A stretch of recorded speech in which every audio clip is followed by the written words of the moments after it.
¿Por qué enfermamos? Programa en el que tratamos aspectos de todo lo que implica el bienestar social y humano, cuerpo, mente y espíritu.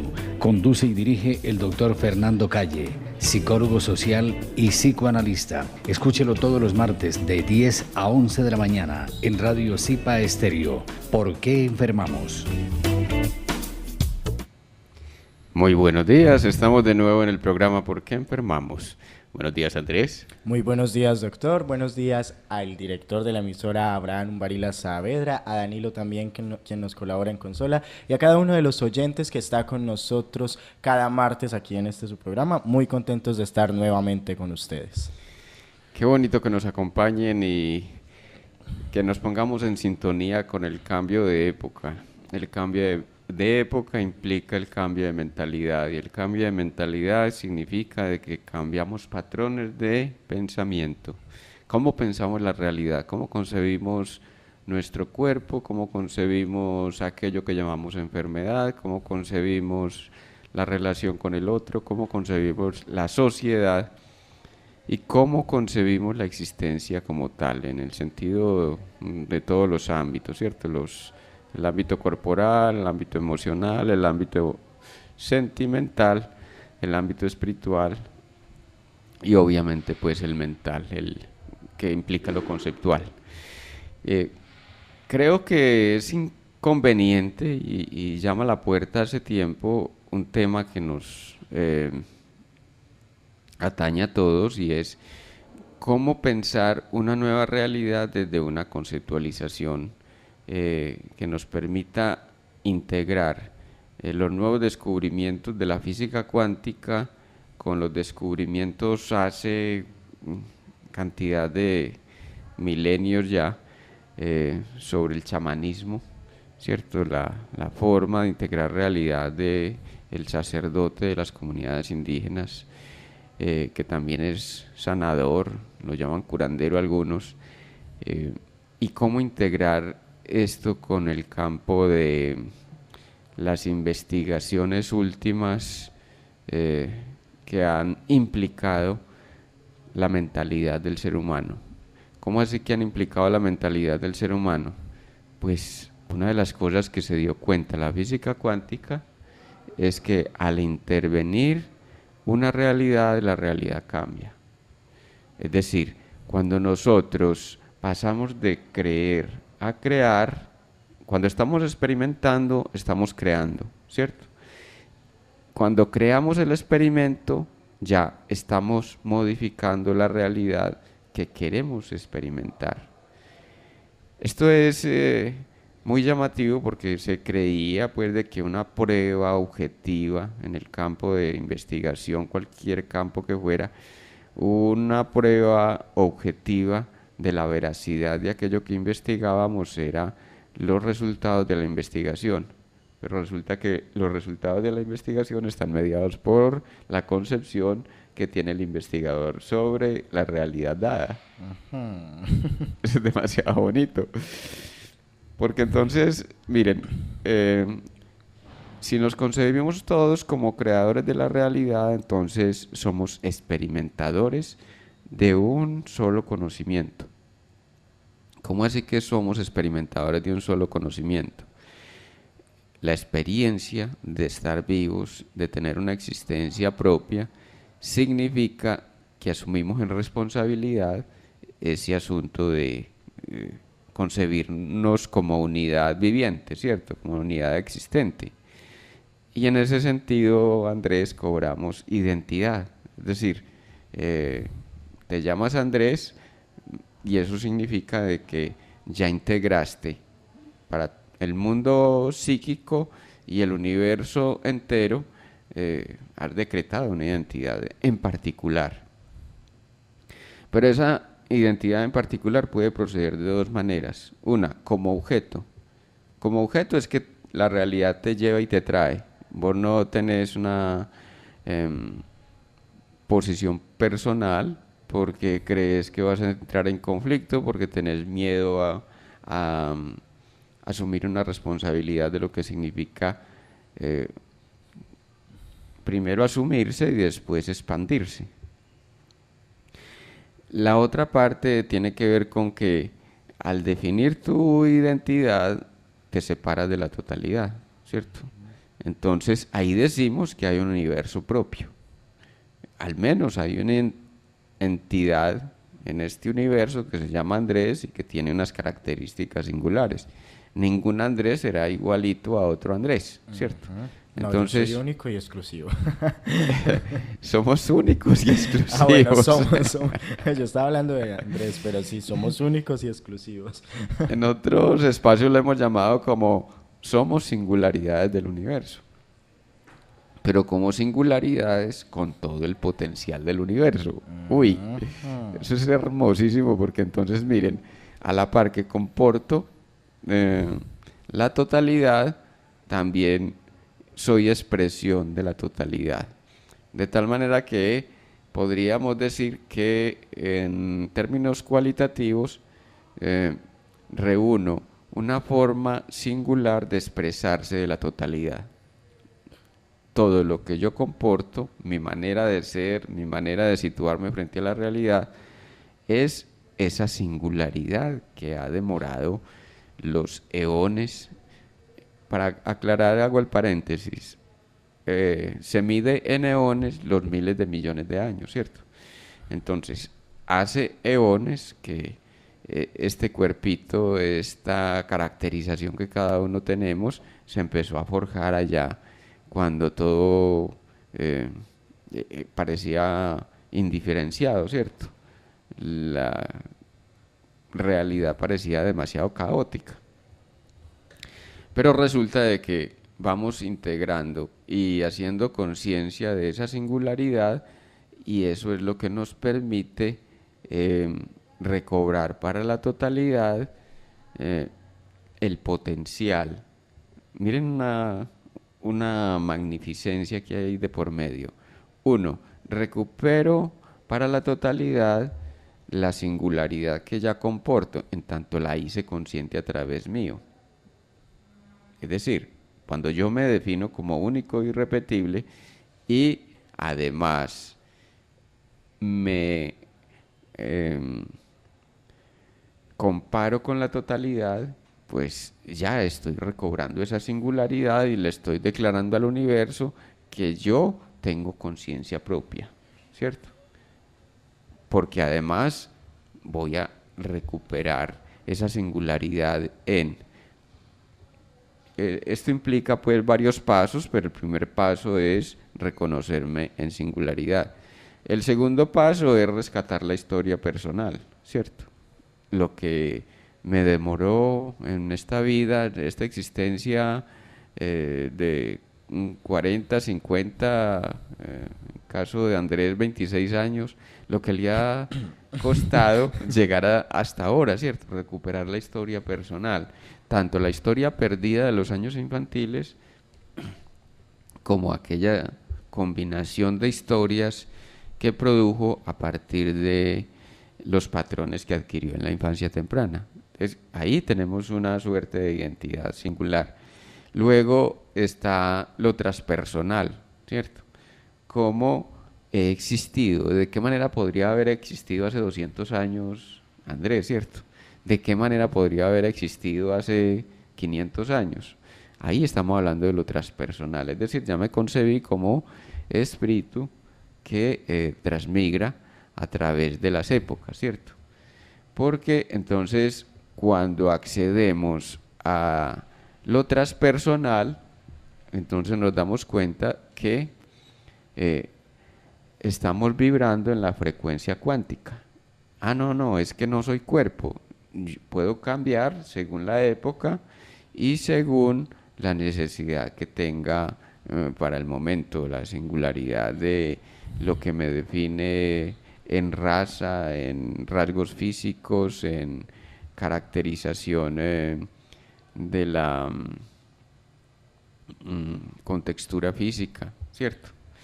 Bueno, estos puntos que estamos tocando aquí me inquietan mucho, pero a ver, yo creo que todas las personas, listo, sabemos nuestro nombre, ¿cierto? Ajá. Pero no todas las personas sabemos quiénes somos.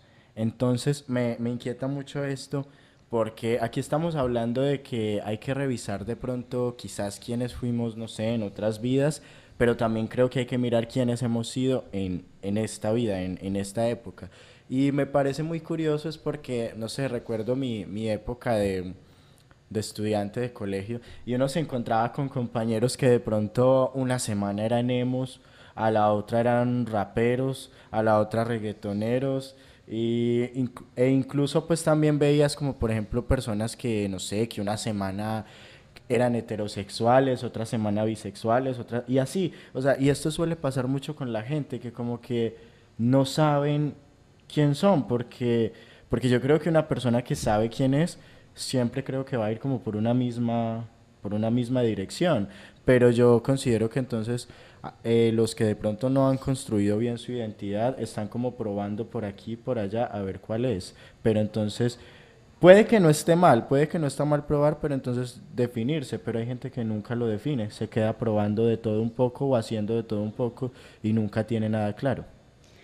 Y es tremendo eso que estás diciendo porque eh, eso de la variación de los camuflajes, para decirlo así, la rotación de las identidades, eh, podría ser un punto de llegada, no un punto de partida.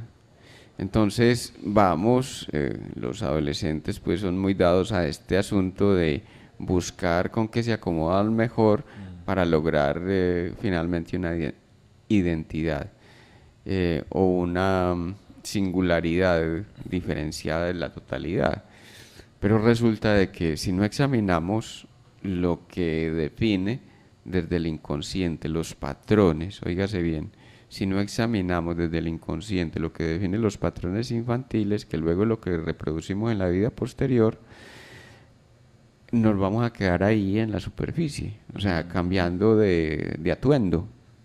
Miren ustedes, una cosa es cambiar de atuendo y otra cosa es asumir la vida como un teatro. Cuando yo accedo a integrarme en pensamiento, palabra, sentimiento y vibración o emocionalidad, ahí puedo decir de que soy uno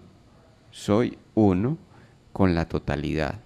Pero si yo no me integro, no me coherentizo, porque a nivel, dijéramos, inconscientemente estoy sintiendo una cosa, a nivel manifiesto quiero otra, me estoy viviendo desde un ideal, pero la mente me está llevando por otro rumbo, el sentimiento me dice una cosa, y entonces ando perdido porque No estoy conectado. O ni sea, emoción, ni sentimiento, ni palabra, ni pensar, ni mente están coherentizados.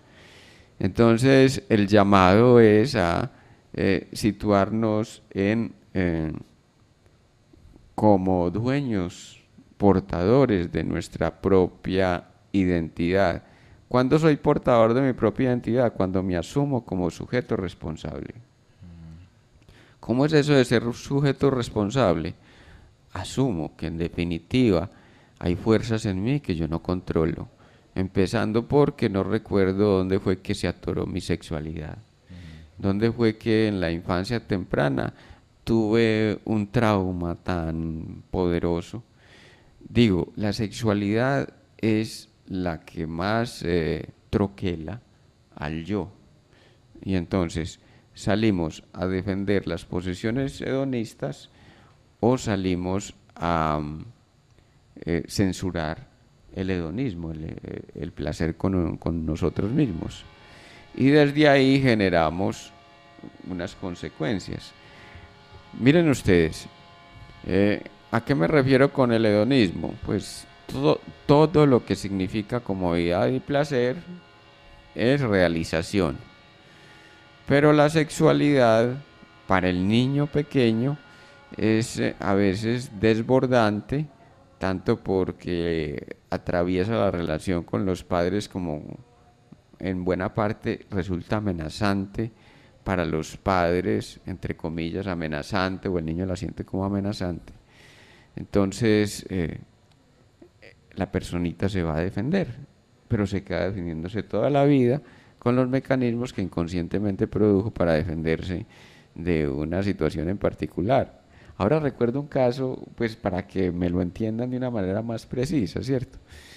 Ahora recordaba, quiero decir, cómo el caso de una persona en trabajo terapéutico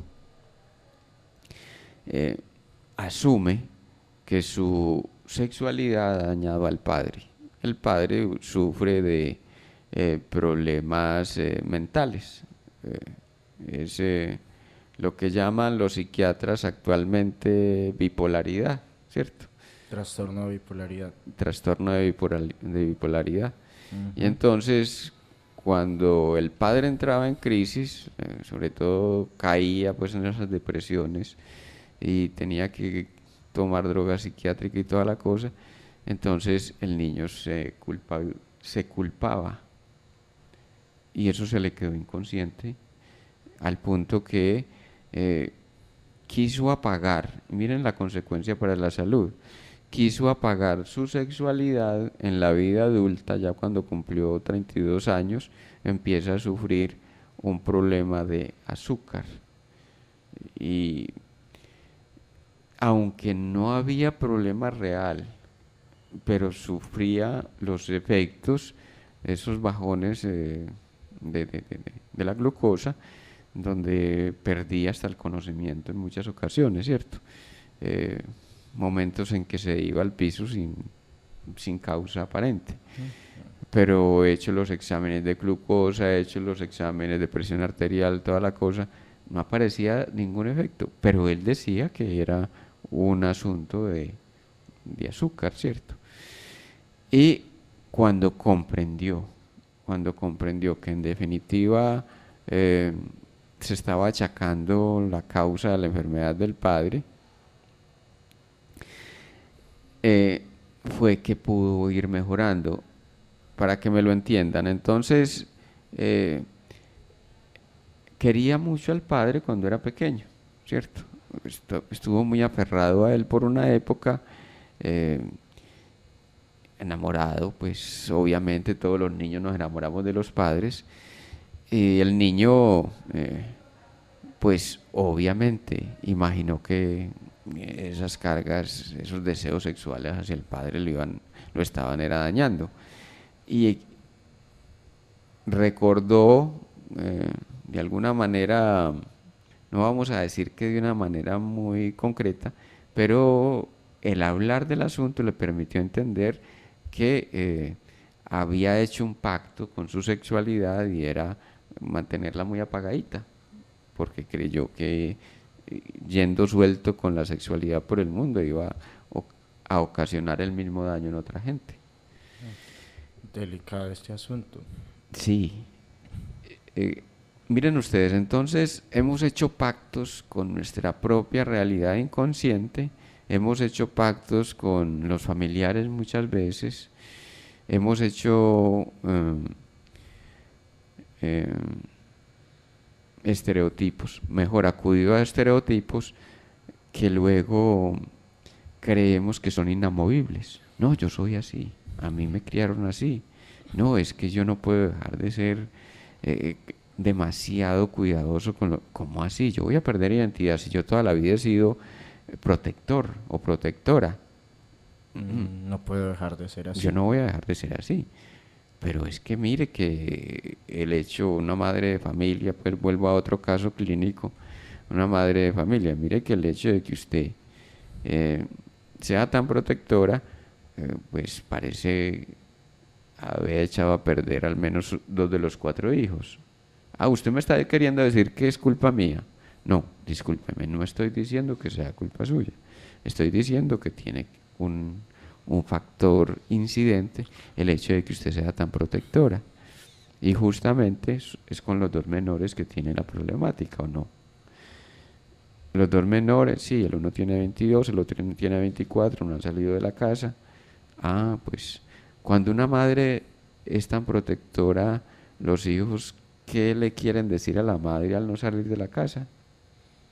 Que lo siga protegiendo. Que lo siga protegiendo. Me quedo para que tú estés contento. Pues si tú necesitas a quién proteger, yo me quedo en casa Para que me protejas. para que me protejas. Y además te protejas, porque miren ustedes, como la madre en este caso no se quería dar cuenta de que tenía que cambiar su sentido protector.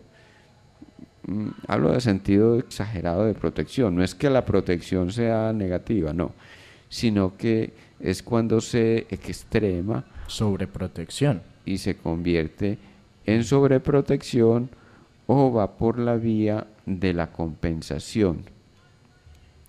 Te agredo, al menos por conscientemente agredo al hijo o inconscientemente agredo a mi compañero sexual, pero en lo manifiesto me voy y no lo dejo siquiera hacerse un huevo, ¿cierto?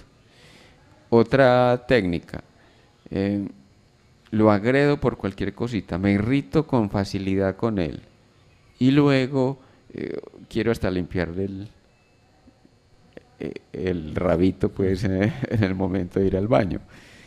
Miren, son medidas de compensación. Entonces me relaciono de manera ambivalente. Unas veces me lleno de rabia y otras veces estoy desbordante de ternura y de protección con aquel o aquella, y eso genera entonces una relación de dependencia donde inconscientemente uno encuentra gente de 28, 30 años, 35, 40, que se quedaron pegados de la necesidad de la madre. Mi madre, ayer atendí a una persona que ya tiene 54 años y esta es la hora en que no ha podido liberar la relación con salir del vientre. ¿Cómo que no ha podido liberar? Cae en unos estados depresivos y siente que está como metida en un hueco. Y le digo yo, ¿en cuál hueco del cuerpo? Yo en muchos casos soy directo. ¿En cuál hueco del cuerpo cree que está metida? Pues en el hueco de donde nada sirve. En el lugar del desecho. Ya imaginarán, pues el desecho.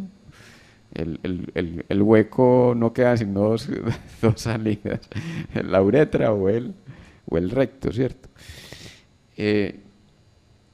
Entonces dice esta persona, es que si yo salgo de ahí, y no dijéramos que es una persona disfuncional, es una persona que ya está cercana a pensionarse, pues ha trabajado casi 30 años o por más de 30 años en un laboratorio, bueno, hace una cantidad de cosas, ha tenido hijo, tiene propiedades y toda la cosa, pero es en el momento de la depresión que viene esa carga de no querer salir, ¿cierto? De no querer salir al mundo. Y entonces vino la pregunta, ¿y cómo me estoy tratando yo cuando no quiero salir de esa cavidad? Pues me estoy tratando como un desecho, obvio, pues, bueno, pero qué rico que lo nombre. Y si yo soy un desecho, es porque valgo un desecho. Un desecho. Discúlpenme la palabra, valgo mierda. En el lenguaje coloquial, pues, y en el lenguaje corriente son palabras de la cotidianidad. Entonces, si yo valgo tan poca cosa, pues, ¿dónde voy a salir? ¿A qué voy a salir? Entonces viene la otra parte. Me trato de acuerdo a cómo trato a los demás. Entonces vino la otra pregunta. Si yo me estoy tratando como desecho, ¿es porque trato a los demás como? Como desecho. Inmediatamente lo contestó así. Dejemos por ahí. Fin de la consulta. Fin de la consulta. Ya entendió. Pero, a ver, hay algo que me inquieta con todo lo que está mencionando, doctor. Y bueno, voy a ir como por partes. Lo primero es, sí, los padres de pronto tienen que ver mucho en nuestra formación o nuestra identidad inicial. Y porque pues obviamente sí, pues como niños son como los ejemplos a seguir que tenemos y esto. Pero, a ver, yo digo, algunos hijos nos revelamos muchas veces a la forma de ser de nuestros padres. Digamos que por más que queramos, algo de ellos siempre vamos a tener. O sea, cosas buenas o malas, siempre algo de ellos. Pero también llegamos a un punto donde hay cosas de pronto de nuestros padres que no nos gustan, lo hablo en mi caso. Yo creo que mi personalidad tengo de los dos, tengo de papá y tengo de mamá. Un poco más de mamá porque he vivido más con ella que con papá, pero igual tengo algo de los dos. Pero, por ejemplo, llegó un punto en mi vida en que yo aterricé y dije, a ver, por ejemplo, mi mamá es una persona, ¿cómo la llamamos? Muy buena gente y bueno, y digamos que yo le saqué lo buena gente a ella. Pero, ¿cuál es la diferencia? Que mi mamá es buena gente boba. Yo no soy buena gente bobo. O sea, yo soy buena gente, pero yo dije, no, a mí me gusta ser buena gente como mi mamá, pero no bobo. O sea, entonces, creo que ya esa parte puedo decir que o aterricé o ya es de papá, que mi papá sí es más, también puede ser buena gente, pero también cuando dice no tengo por qué ser bobo, es eso. Entonces, yo siempre traté como de tomar a mis padres y sacar como lo bueno de ellos, lo que me gusta de ellos para mi identidad, para mi personalidad. Pero ahí entra el punto, listo. Esa es la parte consciente que digamos, Andrés como persona tiene y aplica y toma. Pero usted también nos mencionaba que tenemos patrones inconscientes. Y de pronto hay cosas de mis padres que a mí no me gustan, pero las tengo. Entonces, mi pregunta es, ¿en el inconsciente fue que entraron? ¿Cómo las dejé entrar? Porque hacen parte de mi identidad, hacen parte de mi personalidad, aun cuando no las quiero. Partamos de un hecho para que ubiquemos conceptual y históricamente el asunto, ¿cierto? Inicialmente el niño viene a vivir una experiencia con una familia, ¿cierto?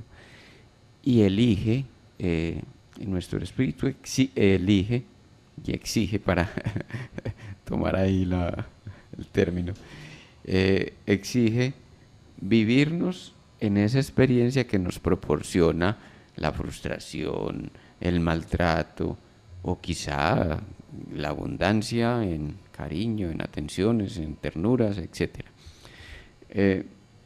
Generalmente todo eso se combina y producimos un efecto que es sobre algo que tenemos que entender.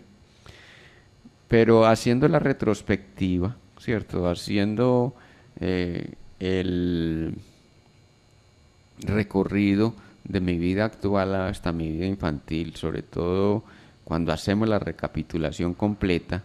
El psicoanálisis es una forma de recapitular.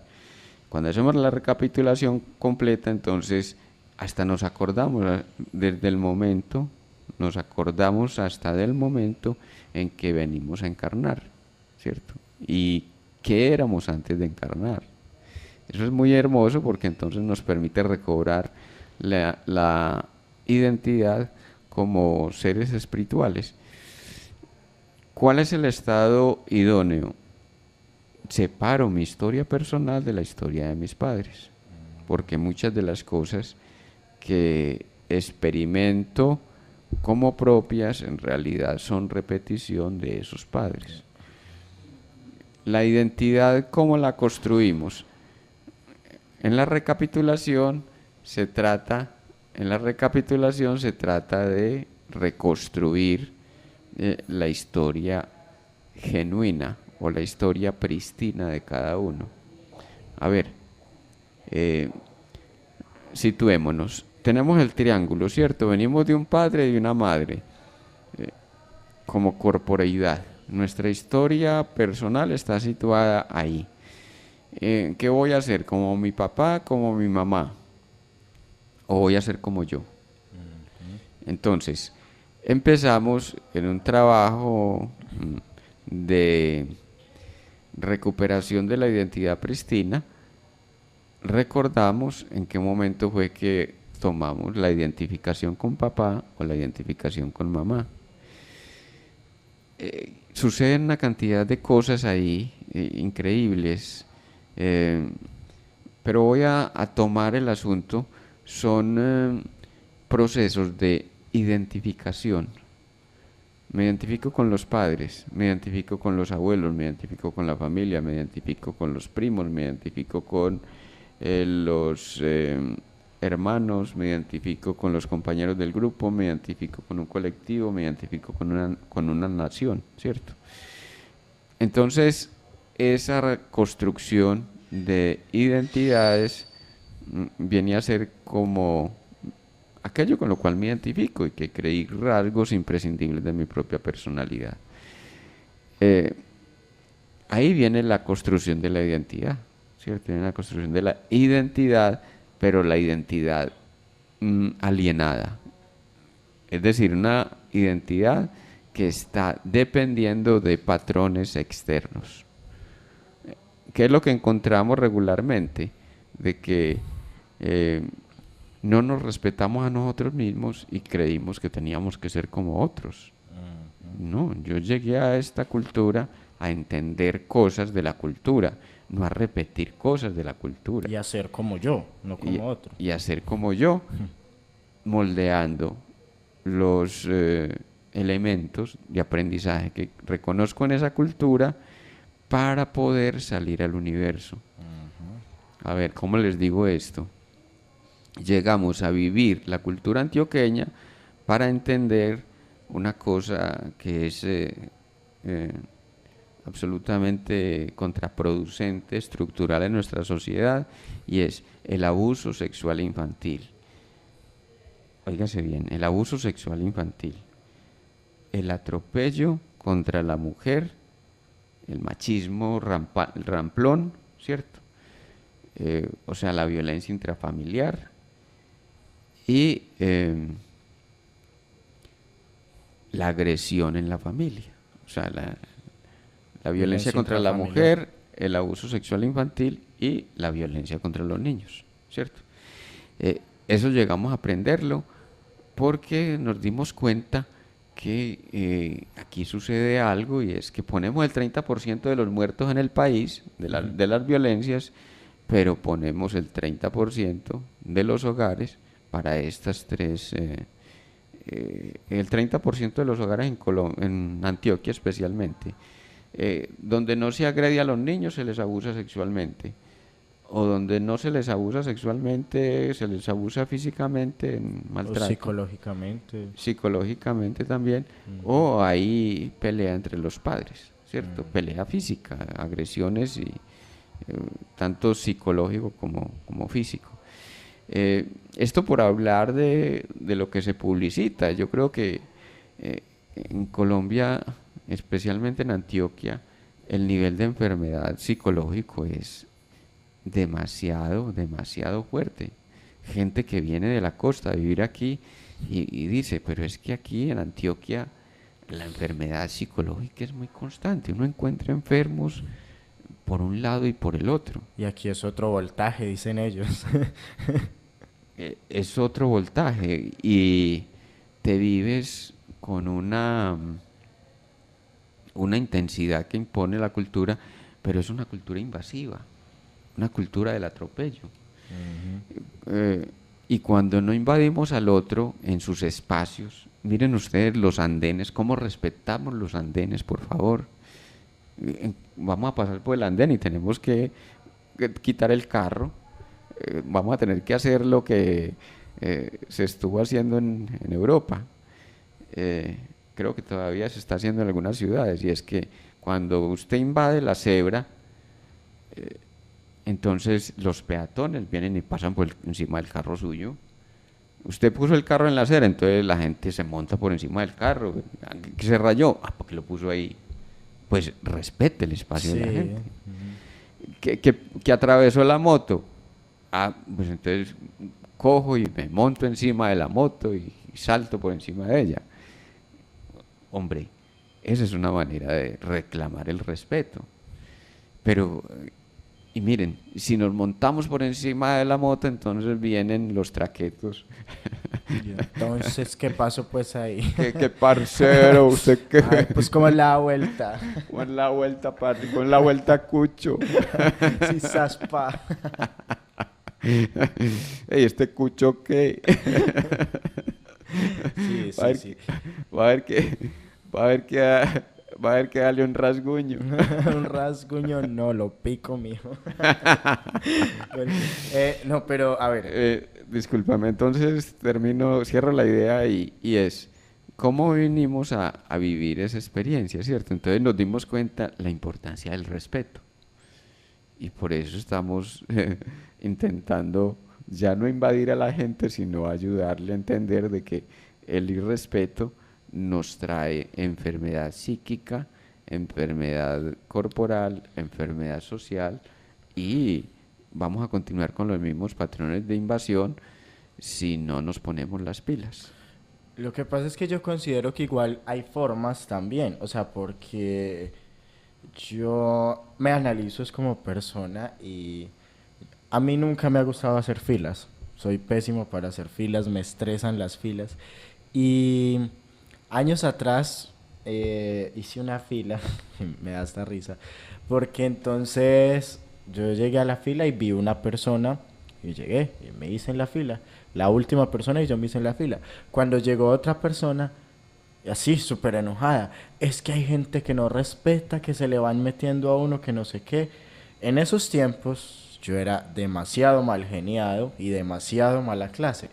Y entonces yo le dije a ella, qué pena, yo no soy adivino. Yo llegué y vi que la fila estaba sola, o sea, yo me hice de último, yo no sabía que usted estaba ahí, nadie me dijo nada, y entonces la señora empezó a discutirme, a alegarme, y yo, ay, mire, vea, sabe que yo no tengo tiempo de pelear con gente india como usted, vea, pase, pase, adelante. O sea, muy grosero realmente fui yo, pero luego entonces como que analizas con el tiempo y siguen sin gustarme las filas, obviamente, siguen sin gustarme. Pero ya mi actitud no es esa, yo simplemente llego a una fila y bueno, resulta que una persona iba adelante y yo, bueno, tranquila, no hay problema, hágale. Y ya. Y me ha pasado que hay gente que a veces se me mete en la fila aún sabiendo que voy adelante, pero no me pongo como a pelear ni nada como tienes que, pero por una persona pues no te vas a poner a discutir. Pero eso me da pie también a otra cosa que quería comentar pues ahorita en lo que decía, y es, ahorita el doctor nos mencionaba que muchas veces como nos tratamos a nosotros mismos es como tratamos a los demás. Muchas veces no, discúlpame, siempre. Siempre. Bueno, entonces ahí es la duda que yo tengo, ¿cierto? Porque, digamos, una vez alguien me decía a mí, Andrés, es que tu peor enemigo eres tú mismo. Tú no necesitas tener enemigos. Tal cual. Y yo le decía a esa persona, hay algo extraño. Porque, digamos, yo trato bien las personas, pero sí siento que soy duro conmigo muchas veces, que no me trato bien yo. Muy bien, Entonces, no tiene que ver ¿cómo con es lo la- aparente, no cómo es tiene la que ver cuestión con lo ahí? aparente, o sea, yo puedo ser demasiado buena gente, incluso Ujú. puedo ponerme de tapete de los demás Ujú, y eso no significa de que sea buena gente. ujú. Entre más tapete me pongo de los demás, más agresión, más agresividad estoy escondiendo de mí mismo, Conmigo, o sea, escondiendo contra los demás. O sea, me pongo de tapete del otro, es para mostrarle de que yo no quiero agredirle y que soy todo veneración, todo entrega, todo dulzura.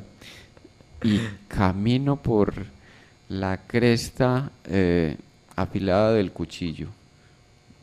Que no me vaya a resbalar, que no se vayan a dar cuenta que yo tengo esta rabia con el mundo. Entonces, ya cuando me doy cuenta que ponerme de tapete es una manera de esconder mi agresividad, pues entonces saco mi agresividad. ¿En qué sentido es que yo no quiero ser agresivo? Ay, es que ¿qué van a decir de mí? Que es que soy, que hablo muy fuerte, ¿qué van a decir de mí? Que es que tengo enojo con esta sociedad podrida que tenemos. ¿Qué van a decir de mí? Que odio tanta forma mañada de la cultura donde la la invasión está siempre de por medio. Por ejemplo, yo me di cuenta que una de las cosas que me llevaron a mí a reprimirme mucho en mi familia, tuve una época de niño hasta los 7 años donde era explosivo, o sea, me sacaban la rabia y, mejor dicho, tiraba con lo que fuera. Mera chispita. Pero luego me di cuenta que era que tenía 2 personas cercanas muy invasivas y me invadían con su energía y yo, o sea, tuve que tomar medidas extremas para defenderme y seguramente las personas no se daban cuenta que eran invasivas o no se daban cuenta cómo era que operaban, pues no podían con ellas mismas, pues mucho menos iban a entender que eran invasivas. Pero entonces fue darme cuenta que reprimir la realidad me hacía un niño quietico, por allá resguardado, por allá que no jugaba o jugaba muy poco. Obviamente pues habían otras partes del carácter, pero buena parte de eso era la represión de la agresividad, que no me permitía desplegar porque en cierto sentido era, si te abres al mundo te van a invadir. Y era sentir que, ahora lo nombro, 2 personas muy cercanas, mi mamá entre ellas, eran invasivas con su energía. Entonces era como una especie de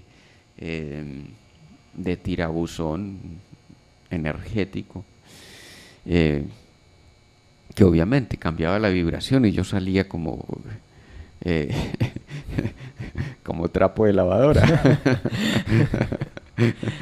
Escurrido, por una parte como escurrido de energía y por otra parte como estrujado, pues demasiado estrujado por esa energía, sí, por esa energía. Entonces miren, eran 2 cosas. Por una parte esa energía invasiva que me robaba la energía propia y por otra parte porque me ponía a sentir cosas que yo no quería sentir. Eso es, muchachos, muchachas, esto es delicado lo que estoy diciendo porque la mayoría de la gente suele ser invasiva, sobre todo en esta cultura nuestra, suele ser invasiva y no se entera de que es invasiva. Simplemente cree que la realidad opera así, de que esa es la manera de operar, que así los trataron a ellos.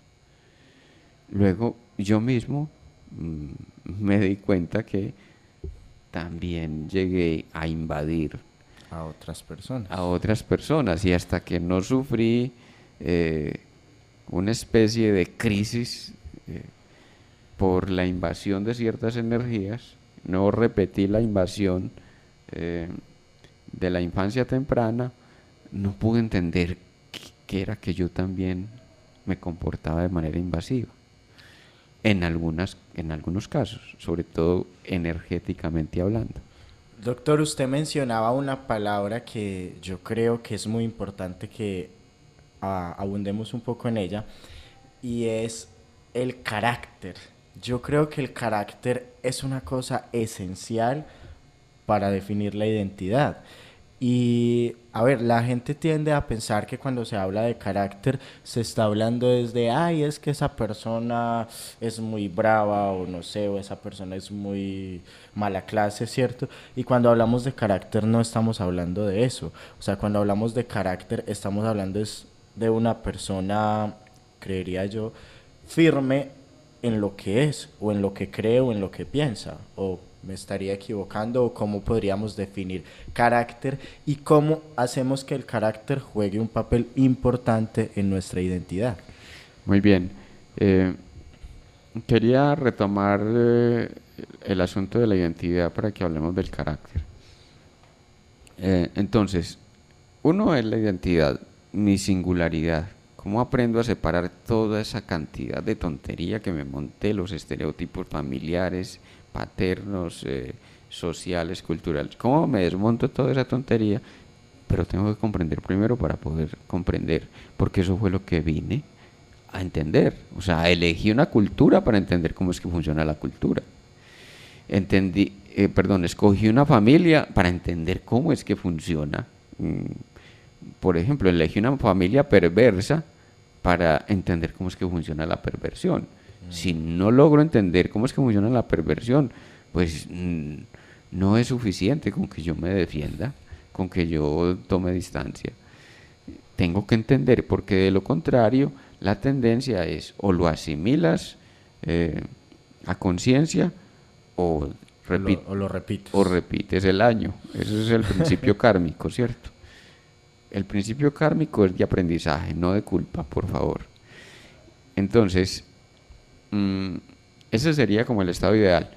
Luego, lo que pasa en la mayoría de los mortales es, nos identificamos con unos padres, tomamos rasgos de ellos y luego soltamos esas identidades y nos empezamos a parecer al profesor, nos empezamos a parecer al compañero de clase, nos empezamos a parecer al amigo. Entonces vamos dejando de lado los patrones tempranos y vamos adquiriendo otros patrones, bien porque los abandonamos del todo, o bien porque nos resultan complementarios aquellos nuevos que adquirimos. Es decir, enriquecemos esa identidad en relación con otros seres, con otras hombres, mujeres, niños, qué sé yo. Entonces ahí viene la desidentificación, lo que tú decías. Yo no quiero parecerme, entonces tomo un mecanismo defensivo. Yo no quiero parecerme a mi mamá, volvamos al ejemplo que ponía, mi mamá invasiva. Entonces me voy a un respeto desmedido, una timidez donde no me relaciono con nadie porque qué tal que me invadan o qué tal yo invadir a otros, ¿cierto? Entonces ahí no asimilé qué era lo que tenía que aprender. ¿Qué era lo que tenía que aprender? Hombre, que si tomé una madre invasiva era para aprender lo que significa el respeto. ¿Sí se comprende? Sí, o sea, relacionarme con los demás, pero desde el respeto. Y el respeto en doble sentido. No basta con el respeto físico. Es necesario, indispensable, el respeto emocional. La locura viene por el irrespeto emocional. La locura viene por el irrespeto emocional. Lo mismo que la perversión. En la perversión hay irrespeto emocional e irrespeto físico. En la locura hay irrespeto emocional y es completamente invasiva la energía psicotizante de la madre. Pues cuando una persona cae en estados de locura es porque no supo nunca separarse de la energía invasiva de la madre.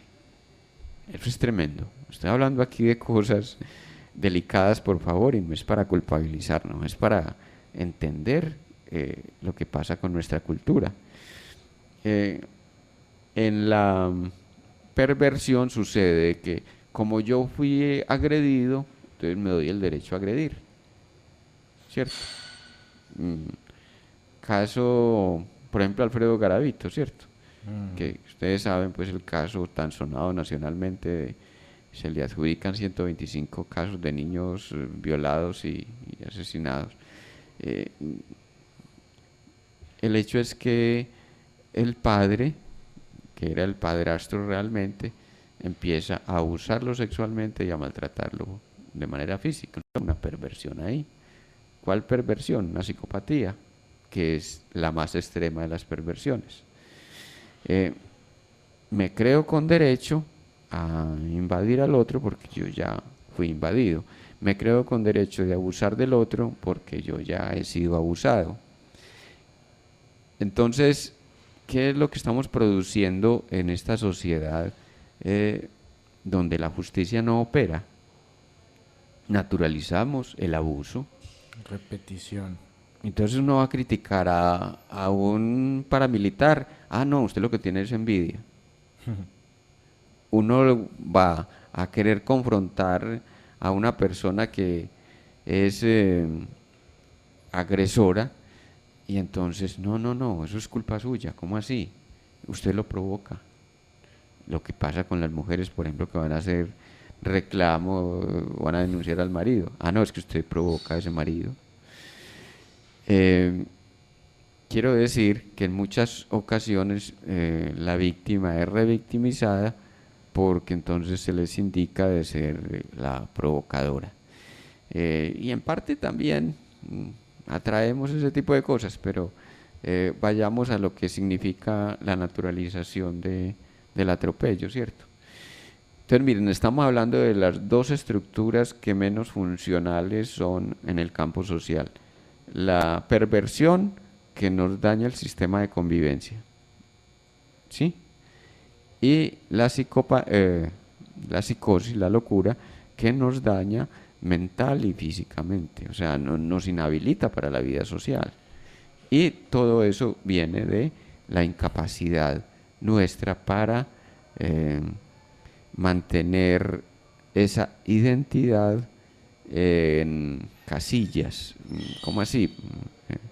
En definir nuestra identidad y mantenerla separada de la identidad de los otros. Ahí es donde está mi inquietud y es justamente eso. A ver, normalmente, igual volvamos al ejemplo de Garavito, repitió con muchas personas la experiencia que él vivió, pero entonces, si él hubiese entendido, no sé, el mensaje o lo que la vida quiso enseñarle con esta situación, digamos, no sé si me estoy equivocando, él podría haber optado por, en vez de atacar, haber sido alguien que ayudara, no sé, una fundación o algo para estas personas víctimas de esto, o podría haber sido así si él hubiera entendido lo que la vida le quiso enseñar, o me estoy yendo por otro lado.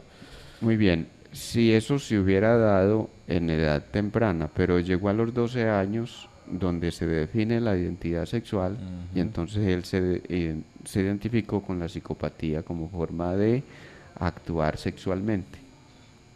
Es decir, si a los 12 años todavía estamos siendo maltratados después de una ristra de experiencias de maltrato donde, por ejemplo, la madre consintió ese maltrato, llegamos a la época de la definición sexual y la psicopatía queda a nuestro camino. ¿Qué es la psicopatía en Garavito? Pues que buscó la satisfacción a través del maltrato y a través de la eliminación física. Creo que él llega a un punto de eliminación física es cuando ya empieza a tener las primeras denuncias o las primeras persecuciones.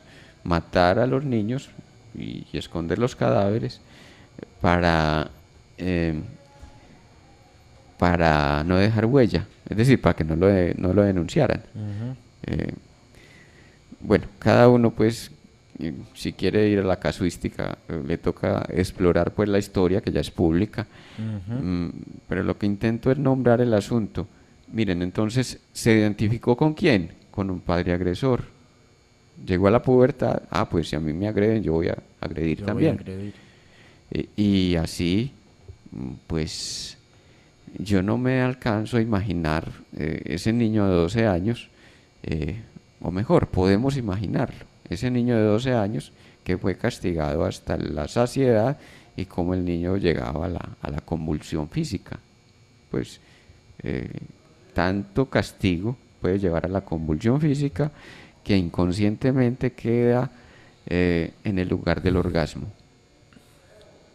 La convulsión física, las personas que sufren de convulsiones, sean por anomalías neuronales o no, están sustituyendo en la convulsión un derrame sexual.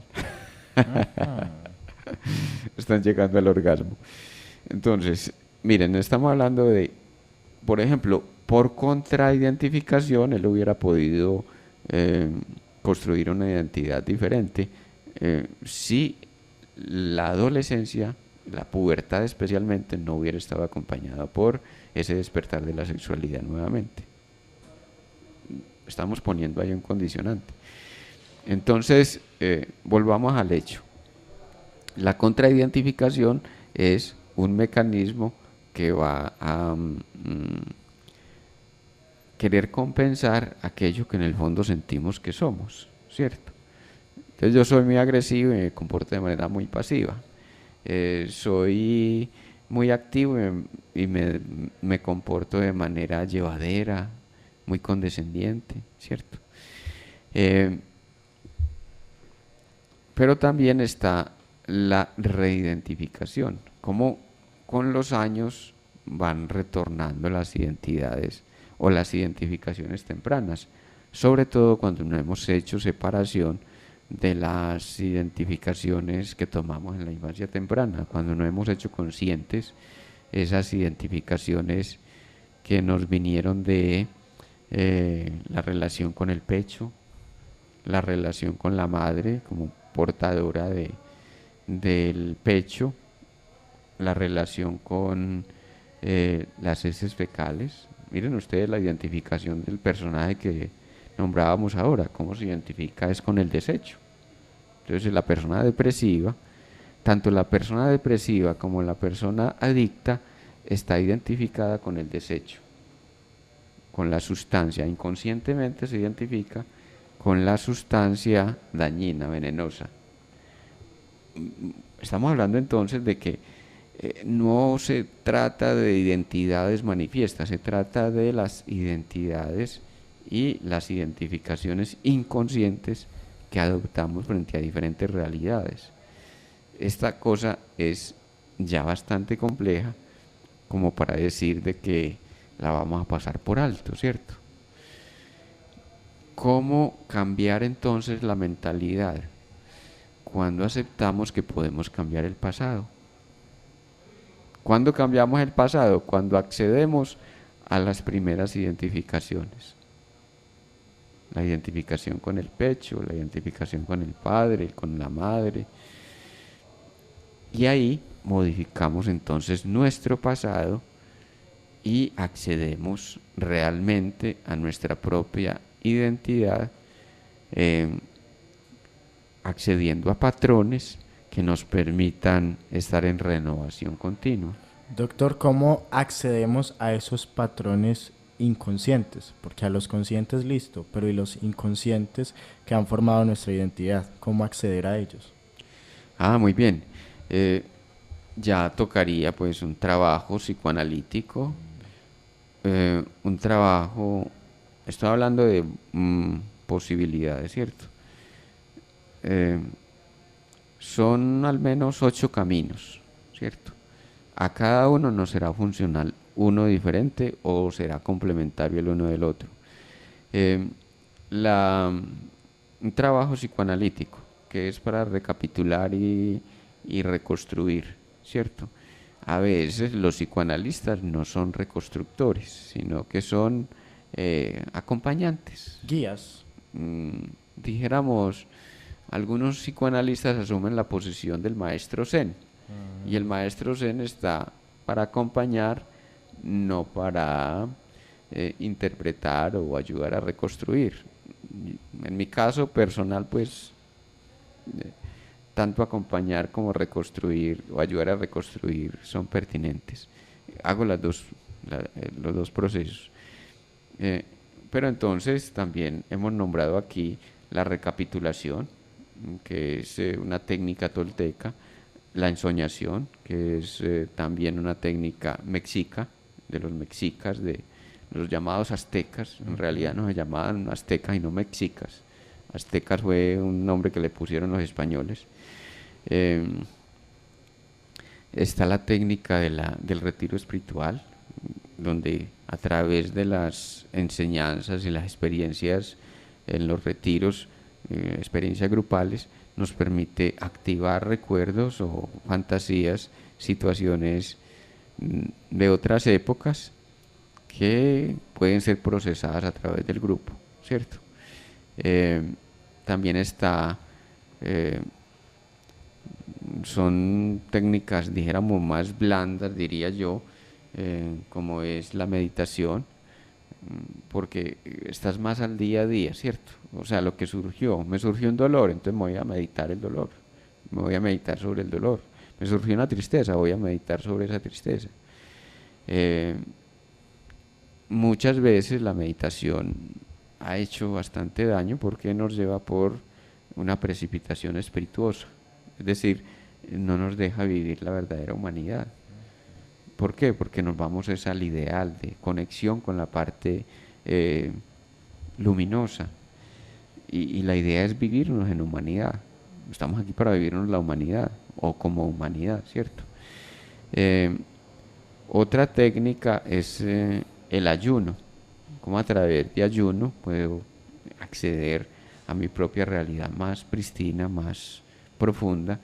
El ayuno nos confronta con la necesidad del pecho, entonces nos permite remontarnos a la época más temprana, donde hallamos como necesario el alimento. El espíritu no necesita alimento físico. El espíritu puede vivir simplemente de la energía luminosa, la energía fotónica. También tenemos otra técnica que es la técnica de la experiencia extrema. Entonces voy a vivir una experiencia extrema, qué sé yo. Por ejemplo, en los hospitales mentales se utiliza, creo que aún se utiliza, la técnica del coma inducido. Entonces ponen a personas a través de una inyección de insulina a vivir un estado de coma, como quien dice, para provocar el resurgir de las defensas de la persona. También está que también es experiencia extrema aquella de poner a una persona, es otra técnica que implementaron en otro tiempo los psiquiatras en los hospitales psiquiátricos, y era meter a una persona en un calabozo con una gota constante sobre la cabeza. Usted tenía depresión, una gota constante sobre la cabeza, 24 horas, 48 horas ahí en el potro de la tortura. Imagínense, pues eso, o sea, o mejora o mire a ver. Son técnicas extremas. También los agentes enteógenos, el uso de sustancias para despertar. Algunos emplean el yagé, otros emplean pero son ayudas, en este sentido son ayudas, ¿cierto? No son vías, a no ser de que estés acompañado de un buen maestro. Y se me queda en el tintero otra forma de la ayuda personal, que ya es después de haber pasado por un proceso psicoanalítico, la escritura permanente. Escribir todo lo que se me ocurra. Allí donde se me deslizó el sentido, ponerle cuidado a eso donde se me deslizó. Entonces la persona va a decir mal pelo, y dice mal palo. ¿Qué se me ocurre a mí sobre el palo? ¿Cierto? Que me recuerda el término palo. Si es que tengo dolor de cabeza, pues que se me ocurre a mí sobre el dolor de cabeza. Ahí hay un desliz verbal. La enfermedad es un desliz del sentido. Es decir, allí donde la emoción se corporeizó, hubo un desliz del inconsciente. Tomé por físico aquello que sucede en el campo y que habría de resolverse en el campo emocional. Bueno, dejamos por aquí. Muchísimas gracias. Nos veremos, nos escucharemos en un próximo. Un tema muy importante, creo que nos deja, doctor, como iniciados. Muchas gracias a cada uno de nuestros oyentes por siempre estar con nosotros en su programa ¿Por qué enfermamos? Gracias por seguirnos cada martes a las 10 de la mañana por Radio Zipa Estéreo. Recuerden nuestra repetición a las 9 de la noche también por Radio Zipa Estéreo. Pueden seguirnos también en nuestro canal Emanciparte en YouTube. Estuvo con ustedes el doctor Fernando Calle Valencia y Andrés Cardona. Hasta pronto. Aquí finaliza ¿Por qué enfermamos? Con el doctor Fernando Calle Valencia, programa en el que tratamos aspectos de todo lo que implica el bienestar social y humano, cuerpo, mente y espíritu. Escúchelo todos los martes de 10 a 11 de la mañana en Radio Zipa Estéreo. ¿Por qué enfermamos?